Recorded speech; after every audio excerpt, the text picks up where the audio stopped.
La plus grande médina au monde, c'est Marrakech. Le deuxième, c'est les Marrakchi. On a eu le séisme l'année dernière. Est-ce que ça aussi, ça influe sur la construction Au Maroc, il y a toujours cette norme-là anti-séismique. Donc toutes les nouvelles constructions qui étaient construites, étaient construites sur des normes anti-séismiques. Oui, le plan d'aménagement de Marrakech, il est en train de sortir, mais partie par partie. Il y a la route de l'Horeca d'Amzmiz qui a pris énormément les prix ont beaucoup augmenté, mais il y a la route de... J'aimerais bien qu'on développe un peu le duty free Marrakech pour attirer une clientèle shopping. Tu préférerais les riads, villas, appartements ou projets commerciaux? On n'aura jamais d'autres riads ailleurs, mais on peut avoir des immeubles ailleurs, des villas ailleurs et tout.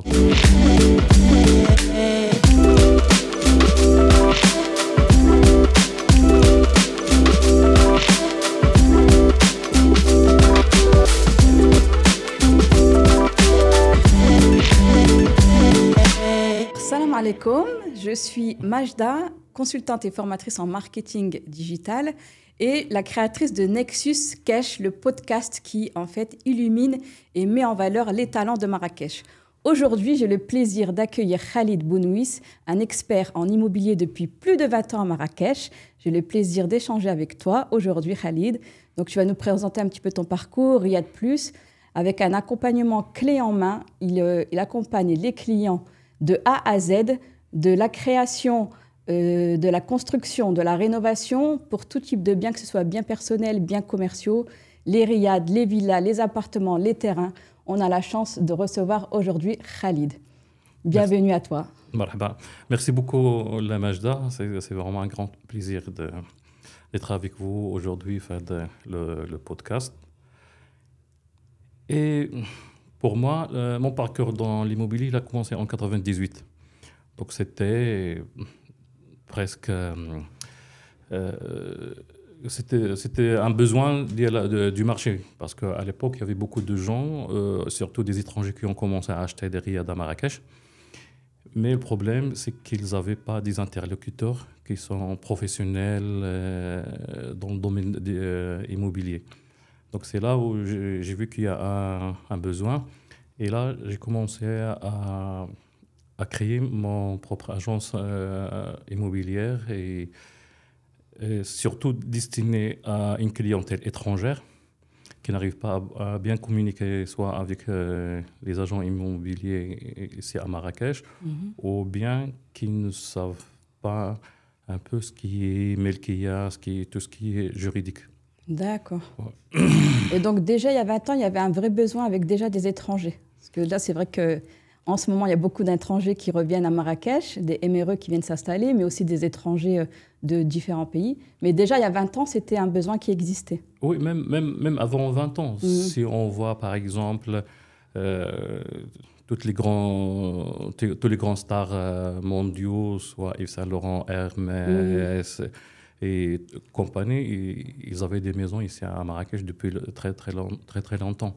D'accord. Et c'est eux qui ont ramené cette clientèle étrangère pour acheter à Marrakech. D'accord, ça marche. Et du coup, est-ce que tu peux nous expliquer un petit peu l'accompagnement que tu proposes avec Riyad Plus ? On a compris que c'était un accompagnement clé en main. Est-ce que tu peux nous dire un petit peu plus en détail ce que c'est exactement ? D'accord. Au début, moi, j'ai créé ma propre agence immobilière pour vendre et pour juste la vente et l'achat des biens immobiliers. Alors, je me suis retrouvé avec des clients qui avaient des problèmes, soit avec l'architecte, soit avec l'administratif, donc soit administratif, soit avec les entrepreneurs. Donc, il y avait ce manque-là d'accompagnement des clients. C'est là où j'ai commencé à développer l'accompagnement avec mes clients. Donc, je peux les assister, par exemple, pour choisir un architecte, un bureau d'études, un laboratoire et tout, parce qu'un architecte, peut-être, donc il y a des architectes qui sont bien spécialisés dans tout ce qui est riad, d'autres pour les villas, d'autres pour les projets hôteliers et immeubles. D'accord. Donc, en fait, tu t'es entouré d'une équipe d'experts pour chaque domaine d'activité pour accompagner au mieux les clients. Oui, donc moi je connais la plupart, par exemple, des intervenants dans le domaine de la construction depuis la demande du permis de construire jusqu'à la demande du permis d'habiter, ou bien même pour les gens qui veulent avoir soit des maisons d'hôtes, ou que soit le classement, soit les autorisations pour exercer. D'accord. Et tu as développé aussi un autre service, c'est la gestion locative. Est-ce que tu peux nous en dire un petit peu plus là-dessus? Oui, donc c'est ça. Donc après, mes clients, quand ils avaient leur produit qui est prêt, donc on peut aller avec eux pour l'ameublement, pour le choix et la formation du personnel. Et même, j'ai créé même après une société pour la création du site internet. Donc au début, c'était les plateformes. Donc il y a beaucoup de gens qui ne savent pas mettre leurs biens sur les plateformes. Donc ou bien- Airbnb, Oui, Booking.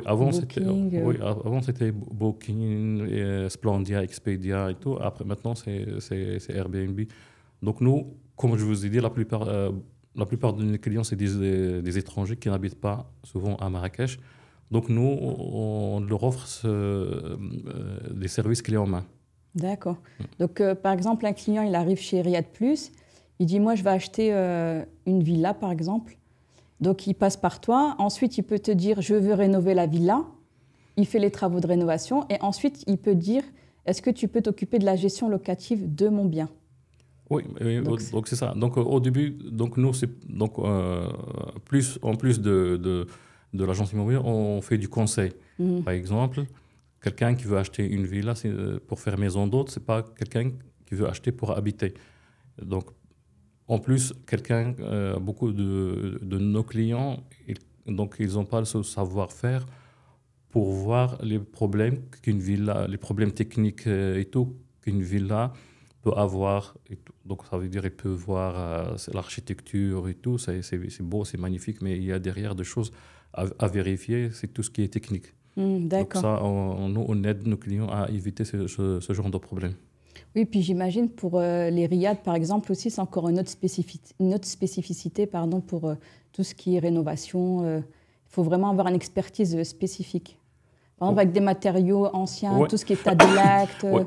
ce Donc genre parce de que la choses. plupart beaucoup de riads sont construites soit par des endroits sont construits par la pierre de Guilise, d'autres c'est par des bejmats, d'autres c'est de la terre battue. Donc il faut connaître un peu dans les matériaux de construction qui ont été utilisés avant dans les riads. Et après, une fois rénové, c'est les finitions. Il faut savoir, là on met les hélices, là on met le tadlak, là on met... D'accord. ouais. Ouais, c'est des vraies techniques d'experts qu'il faut mettre en place. Faut pas que ce soit joli aussi, il faut que ça tienne en place. Voilà. Ça marche. Ouais. Je voulais te demander aussi, pourquoi le nom Riyad Plus? Est-ce qu'au départ, tu faisais que des riads ou ça n'a rien à voir? Oui, donc au début, donc en 98, moi j'ai beaucoup cru à au créneau Riyad. Mhm. Donc je voulais développer vraiment ce marché de Riyad et alhamdoulilah, donc on a eu beaucoup de succès. Après le lancement de maisons d'hôtes dans les riads. Donc quand on a lancé les maisons d'hôtes au début, donc les gens ils amortissaient leur investissement entre 3 et 5 ans. Ça, les gens, quand ils ont su ça, il y a beaucoup d'investisseurs dans ce Ah domaine. oui, en 3 à 5 ans, ouais, c'est assez rapide. Oui, c'est très, très rapide. Oui. Et là, aujourd'hui, vous avez à peu près combien de riads dans votre portefeuille? Il y a quasi une centaine, non? Oui, on dépasse les 150 riads Ouais, à que Marrakech. vous proposez ouais. dans votre agence. Ouais. Ouais, c'est super, surtout que là, il y a un vrai engouement. Justement, il y a beaucoup comme je le disais tout à l'heure, il y a beaucoup de MRE qui reviennent s'installer au Maroc. Il y a aussi beaucoup d'étrangers qui viennent s'installer au Maroc ou qui investissent. Est-ce que tu peux me dire, particulièrement Marrakech, qu'est-ce qui fait le potentiel de cette ville? Pourquoi il y a autant d'investissements, autant de constructions, etc. Donc déjà, comme j'ai dit, la plus grande médina au monde, c'est Marrakech. Donc il y a cet engouement à Marrakech. Le deuxième, c'est les Marrakechis. Mm. Donc il y a beaucoup de médinas dans le monde entier, mais il n'y a pas les Marrakechis. C'est cette Bejawa. c'est Beja, c'est des gens, c'est cette joie de vivre. Le Marrakech, c'est un bon touriste chez lui. Donc ça veut dire. C'est vrai. Donc on finit notre travail, on va à la place Jemaa el-Fna pour le spectacle. Donc sur la place, il y a le spectacle, et à côté du spectacle, il y a les restaurants. Donc déjà, nous, on était des bons clients pour notre Déjà ville. pour la ville. Pour la ville. Et donc ça, c'est ça qui a fait que les touristes, ils adorent cette ville-là. D'accord. Donc il y a un vrai potentiel par rapport à Marrakech. C'est vrai que ça bougeait quand même pas mal ces dernières années, mais là on voit qu'il y a un coup d'accélérateur, notamment avec des grands événements comme la Coupe du Monde en 2030. Il y a la Cannes là en 2025, c'est l'année prochaine, ça arrive assez vite. Il y a aussi tout ce qui est TGV qui va arriver jusqu'à Marrakech, le grand mall qui est en train d'être construit à Marrakech. Du coup, tous ces événements font de Marrakech un hub international. Comment tu vois le marché immobilier à Marrakech avec tout ce contexte?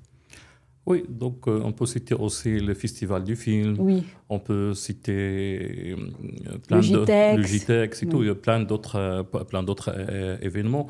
Nous, on appelle Marrakech, c'est la fenêtre du monde entier sur le Maroc. Donc c'est à travers Marrakech que les gens ils peuvent voir le Maroc.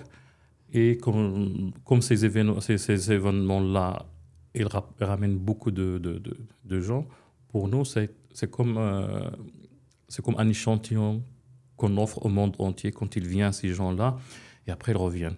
D'accord. Donc nous, on doit travailler sur le taux de retour de ces gens-là après à Marrakech. D'accord. Donc du coup, tous ces événements, ce contexte, ça influe le marché immobilier. Tu trouves que les prix ont beaucoup augmenté? Est-ce que le marché immobilier se professionnalise de plus en plus, notamment voilà, dû à tous ces événements? Oui, comme il y a une grande clientèle internationale, donc on est obligé de se professionnaliser, de suivre la technologie, tout. Donc, je me rappelle, j'étais parmi les premières, je crois même la première agence immobilière qui a eu un site internet. Je me rappelle qu'on prenait les photos, on les développait, on les scannait pour mettre sur internet. Il faut attendre que ça se télécharge. Oui. Maintenant, on est arrivé à l'intelligence artificielle qui fait tout pour développer nos offres et nos services. D'accord. Donc oui, c'est vrai qu'il y a plus de 20 ans, c'était un autre système de communication. Oui. Aujourd'hui, on a l'intelligence artificielle pour optimiser justement tous les process, la communication, ça va beaucoup plus vite. Ouais, Donc c'est vrai que ça influence pas mal la manière de travailler dans l'immobilier. Oui, oui. Ouais. Donc l'économie du pays est en train de se développer. Pourquoi pas l'immobilier? Et je voulais te demander aussi, Khalid, en ce moment, quel est le type de bien qui est le plus publicité à Marrakech? Qu'est-ce qui a le plus d'engouement? Qu'est-ce qui est le plus demandé? Tout ce qui est lié au tourisme. D'accord. Donc les endroits qui sont liés au tourisme, ils marchent très très bien. Et les autres quartiers où il n'y a pas de la location touristique, les prix ils ont stagné et ils évoluent pas comme ces quartiers-là. Donc tu dirais plus les riads, les villas un petit peu plus luxueuses, ce genre de choses ou... Oui, donc il y a les riads pour les maisons d'hôtes, il y a les appartements à Guélis et à Hivernage tout autour qui se font en Airbnb. Il y a aussi, ici, il y a les villas, les grandes villas à la Palmeraie, et il y a aussi sur la route de l'Orica de Hammersmith. D'accord. Et tout ce qui est biens commerciaux qui sont liés au tourisme, par exemple, je pense aux hôtels boutiques aussi, c'est aussi un bon investissement de... Oui, donc il y a donc il y a les hôtels, les restaurants. il y a les boutiques hôtels, il y a les maisons d'hôtes, il y a les restaurants. Donc, par exemple, maintenant, tu vas dans la Médina, tu vois les petits restaurants qui s'ouvrent, les rooftops. Et pareil, à Guéliz, il y a beaucoup de blanchisseries qui sont liées à tout ce qui est activité, hôtel, restaurant et services, femmes de ménage, gardiennage, tout ça, ça marche très très bien à Marrakech. D'accord. Donc en fait, il n'y a pas que le côté bien personnel ou bien pour investir, pour louer, mais il y a aussi le côté bien commercial où tout ce qui tourne autour aussi, c'est intéressant. Donc on peut investir dans une blanchisserie, par exemple. En fait, tout ce qui pourrait rendre service au tourisme. C'est un finalement. écosystème, Oui. tout un écosystème lié à la location et au tourisme. Se développe très très bien à Marrakech. D'accord. Mm. C'est vrai qu'on pense toujours à tout ce qui est investissement pour de la location pour les touristes, mais c'est vrai qu'on pense un petit peu moins à l'investissement commercial.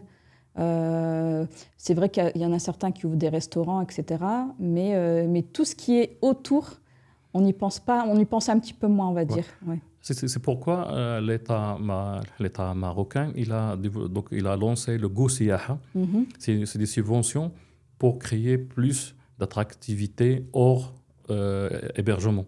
D'accord. Donc parce qu'il y a beaucoup de gens qui arrivent à Marrakech, du jour après, il n'y a rien à faire, à part les montgolfiers, aller dans le désert d'Agafay et Mhm. tout. Donc les gens qui ont des services à côté sont les bienvenus et même l'État, il subventionne ces genres d'activités-là. D'accord. Donc, Gossiaha, c'est un investissement, c'est une aide. C'est une Pour les subvention de l'État subventions de l'État. pour les Mais gens qui veulent investir dans le domaine touristique. est-ce que c'est que pour les Marocains ou les étrangers peuvent l'obtenir aussi? Non, pour tout le monde. C'est Pour ouvert tout à le tout le monde. monde. Oui. D'accord. Tant que c'est une société de droit marocain, il peut accéder D'accord. à ce financement. Avec un projet et puis ensuite il fait sa demande de subvention. Oui, voilà. Oui. D'accord, ok. Mais plus lié hors hébergement du coup. Donc c'est activité plutôt touristique. Oui, donc il y a la partie, tout ce qui est événements et tout. Et donc il y a la partie aussi énergie verte. D'accord. Et donc économie d'eau. Et tout ce qui est digital, donc pour les gens qui veulent créer leur site internet ou bien payer des applications, il y a aussi des subventions pour ça. ouais. D'accord.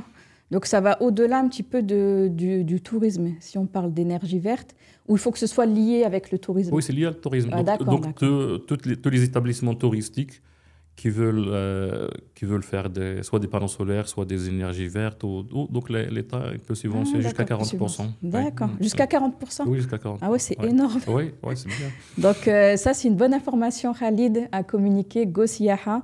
Et pour pouvoir y prétendre, est-ce qu'on passe par toi? Est-ce qu'on peut te contacter pour voir comment mettre en place cette subvention? Ou est-ce qu'il y a des entités spécifiques pour... Oui, donc, comme je vous dis, moi, je peux assister mes clients ou les gens qui veulent. Il y a des bureaux d'études et tout qui font ça, mais comme je vous dis, donc, je peux les assister comme je peux les assister dans le choix d'autres prestataires. D'accord, ok. Ah bah super. Bah justement, on parlait de tout ce qui était énergie verte, etc. Là, il y a beaucoup de changements climatiques. Il y a aussi beaucoup de personnes maintenant qui ont beaucoup d'intérêt pour tout ce qui est climat, développement durable, etc. pour la planète, comme il y a aussi beaucoup de catastrophes naturelles, malheureusement. Est-ce que ça influence aussi les projets, que ce soit de construction, de rénovation ou immobilier, par exemple de construire avec des matériaux plus durables, même pour tout ce qui est intérieur, de travailler avec des artisans locaux, de pas faire venir quelque chose qui est importé, etc. Est-ce que tout ça, du coup, ça influe?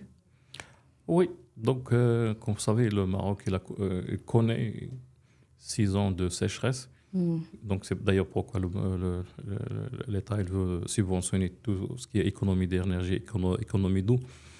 Donc à Marrakech, il y a des endroits où il y a une grande pénurie d'eau, donc on ne peut pas mettre une maison d'hôte avec un beau jardin et on n'arrive pas à avoir assez d'eau pour irriguer, soit aussi pour les douches des clients.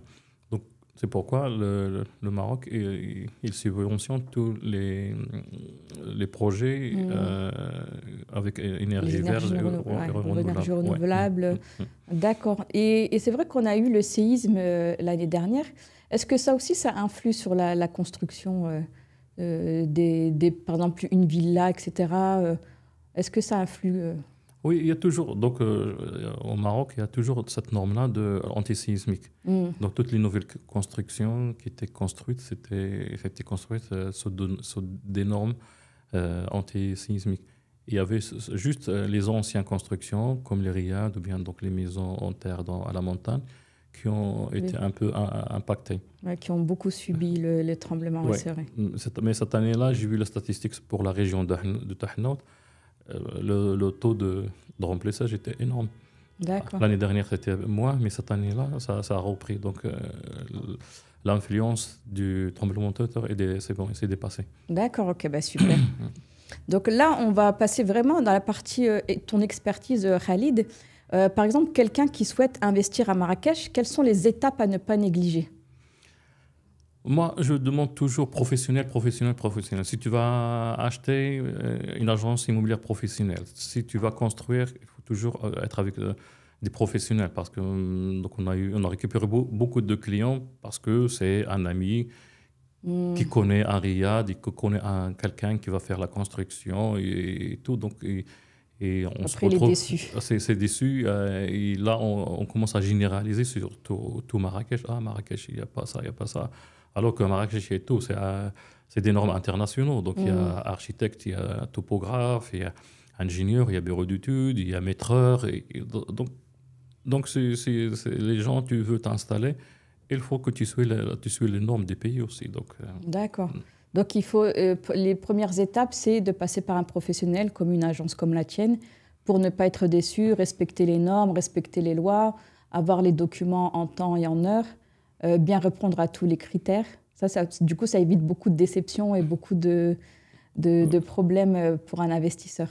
oui, donc, comme je vous dis, donc il y a le côté professionnel déjà de l'agence immobilière pour bien choisir les terrains et les produits. Et après, donc, le conseil, parce que par exemple, pour les gens qui investissent dans le domaine touristique, ils sont exonérés de TVA pendant 3 ans. Donc, c'est pas un ami qui ne connaît pas qui va nous dire ça. Oui. C'est un comptable, c'est un bureau. Donc, c'est une agence immobilière qui connaît bien son travail, ou bien c'est un comptable, ou un expert comptable qui fait le suivi avec. Après, comme on a dit, il y a les subventions de l'État.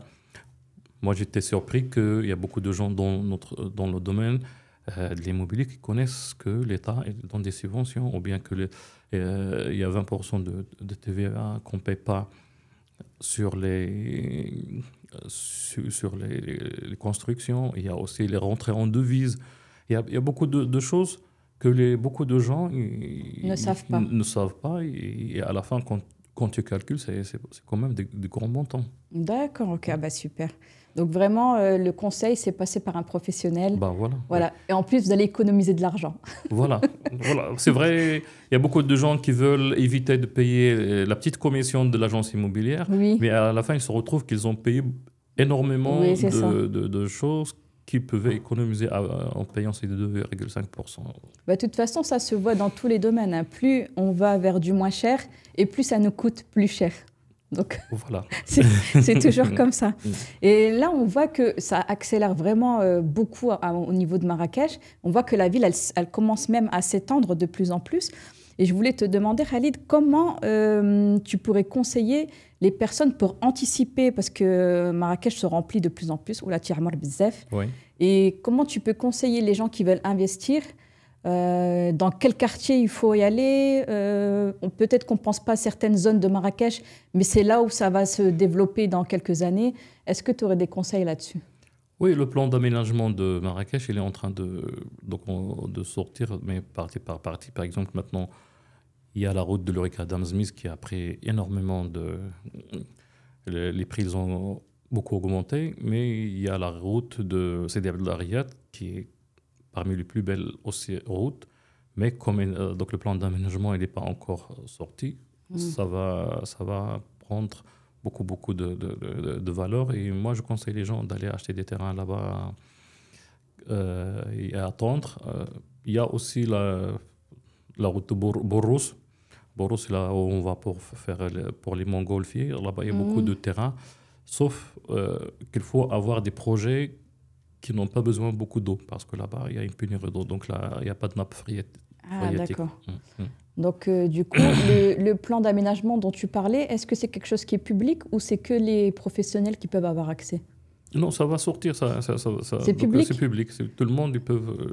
D'accord. Et ça, tu penses que ça sortirait quand à peu près? C'est très bientôt. Donc, j'ai pas Début exemple. d'année, premier semestre? Ouais, donc, je crois qu'il y a déjà... donc, si vous voyez, il y a déjà des quartiers à Marrakech qui étaient des villas qui se sont transformées en immeubles. Il y a la route de l'Orica qui est devenue. Avant, on pouvait construire une villa par hectare. Maintenant, on peut aller jusqu'à 10 villas par hectare. Ça sera pareil pour les autres destinations, pour les autres routes. D'accord. Donc, du coup, ils augmentent la capacité de construction dans des terrains un peu plus petits, c'est ça? Oui. D'accord, ok. Et justement, comme toi, tu as affaire à beaucoup d'investisseurs, etc., est-ce qu'il y a des erreurs que tu vois qui reviennent souvent? C'est toujours, comme je te dis, tant qu'on ne va pas chez un professionnel, il y a toujours ce problème-là. D'accord. Donc, il y a des gens qui vont avec, comment on dit, la confiance, le coup de cœur et tout. Alors, Ah oui. aller chez un professionnel avec la personne de confiance, c'est encore mieux. Mais dans les erreurs qu'on voit souvent, il y a pas aussi le fait qu'il y a certains investisseurs qui se trompent un petit peu sur le marché, qui pensent que ça doit coûter tant à peu près, comme c'est le Maroc, ça ne doit pas être trop cher, Marrakech, pas trop cher, etc. Est-ce qu'il y a aussi cette vision où les gens se trompent sur le budget? Oui, j'avais beaucoup d'étrangers qui assimilent Marrakech à une petite ville en France ou en Espagne et tout. Alors j'ai dit non, si on compare Marrakech, on doit comparer à des villes de la même grandeur et de la même, et de la même économie. Donc on ne va pas le comparer à un village ou une petite ville en Europe. Oui, d'accord. Et les profils des investisseurs, c'est quoi chez vous, chez Riyad Plus? Le profil qui revient le plus souvent? Oui, il y a beaucoup de gens qui veulent investir dans le domaine touristique. Donc, soit c'est des professionnels du tourisme ou bien des gens qui veulent une rentabilité. D'accord. Donc, c'est beaucoup investir pour le business, pas investir pour eux-mêmes, par exemple, habiter à Marrakech. C'est le plus de profil que tu as dans l'agence. Le plus de profil, donc il y a beaucoup de gens qui joignent les deux. D'accord. C'est habitation et business.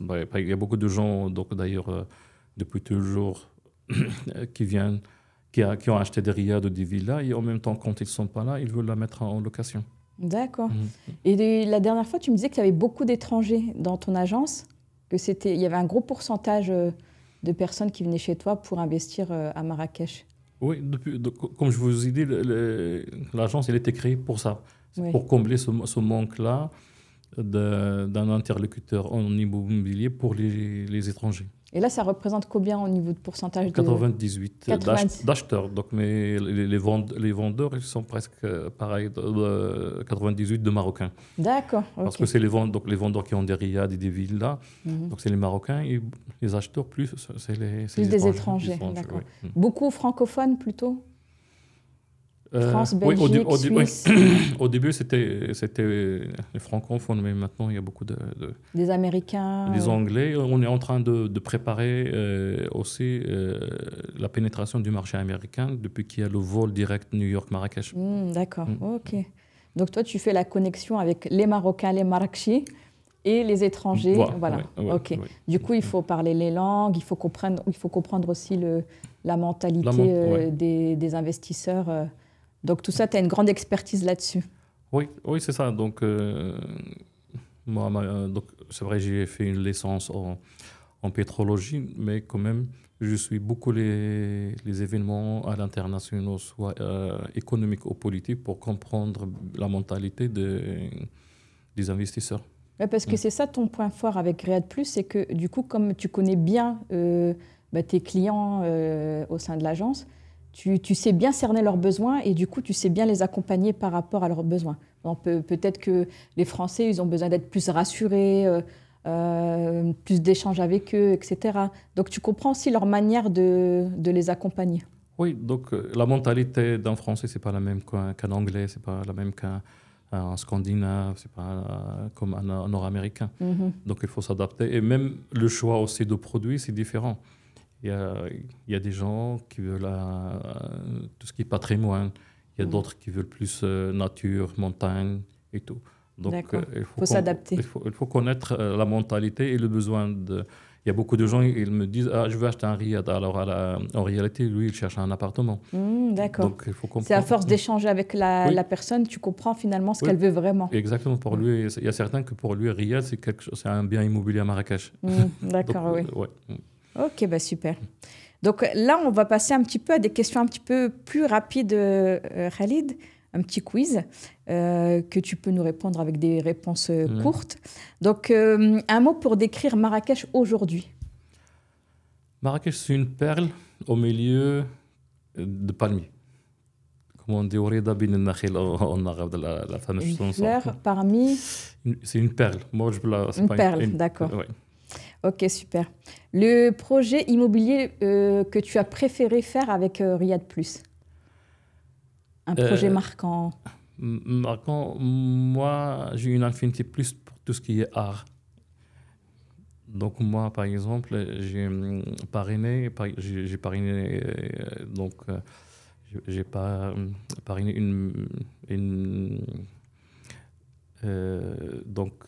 des artistes qui voulaient exposer dans le 154 à Marrakech, par exemple.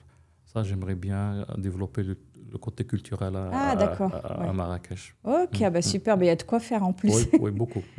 Le quartier le plus sous-estimé à Marrakech?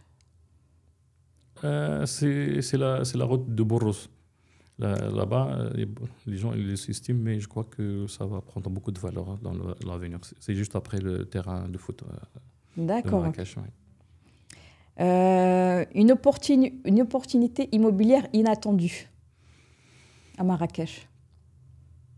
Moi, je crois que tout ce qui est commercial, donc j'aimerais bien qu'on développe un peu le duty free Marrakech pour attirer une clientèle shopping. D'accord. Ça va être le cas un peu avec le mall qui se construit là actuellement?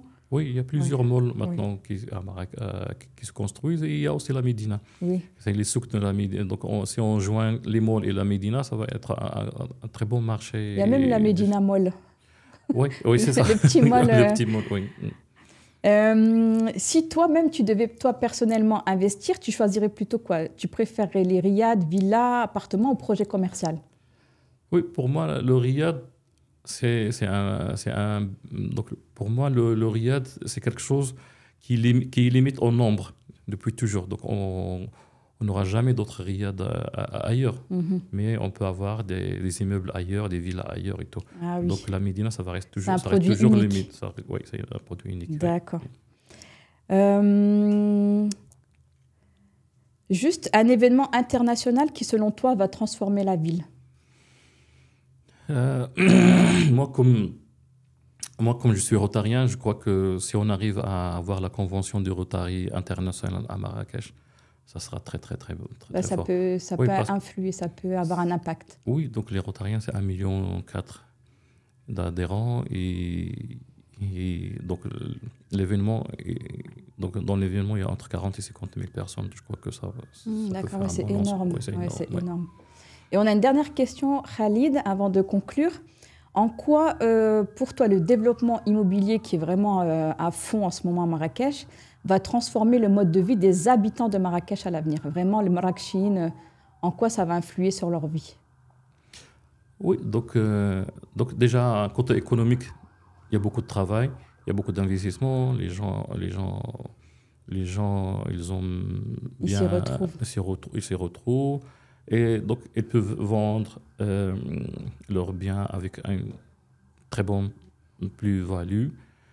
Mais donc, en même temps, donc, il y a le DERB où il y avait 100% de Marocains. Maintenant, il y a 1% ou 2% de Marocains. Donc, ça veut dire que tu as des voisins étrangers qui sont là, ou bien c'est des touristes que tu vas rencontrer chaque jour.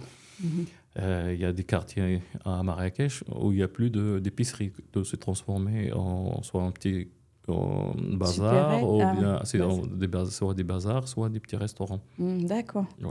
Et c'est vrai qu'il y a aussi des étrangers maintenant qui apprennent de plus en plus le derija pour s'adapter justement au Maroc, à Marrakech. Oui, c'est ça. Donc il y a aussi l'intégration des étrangers. De toute façon, le Maroc, il est connu pour le fait d'être un pays accueillant et chaleureux. Et là, ils en viennent même à eux s'intégrer du coup au Maroc. C'est l'effet inverse maintenant. Oui, donc depuis toujours dans l'histoire de Marrakech, depuis toujours il y a les caravaniers qui passent. C'est les caravanes, il y a beaucoup de caravanserail à Marrakech. Ce qu'on appelle le fondouk. C'est là-bas où les caravaniers ils arrivent. C'est des caravanes qui arrivent du Mali, du Niger et tout qu'on appelait avant le Soudan, et aussi même d'Espagne et d'autres pays. Donc le Marrakech, il a toujours bien accueilli ces gens-là et les gens, Et ça continue. ça continue, ça intègre très très bien. Ça, c'est la C'est force dans de l'ADN. Marrakech. Ouais, c'est Ça, dans c'est la l'ADN. force de Marrakech maintenant. Bah, super. Bah, merci beaucoup Khalid pour cet échange riche et inspirant. On a beaucoup appris avec toi aujourd'hui. Merci de nous avoir écoutés. Je vais mettre toutes les informations qui concernent ton agence dans la description de la vidéo pour les personnes qui souhaitent te contacter. Est-ce que tu as un petit mot pour la fin, Khalid?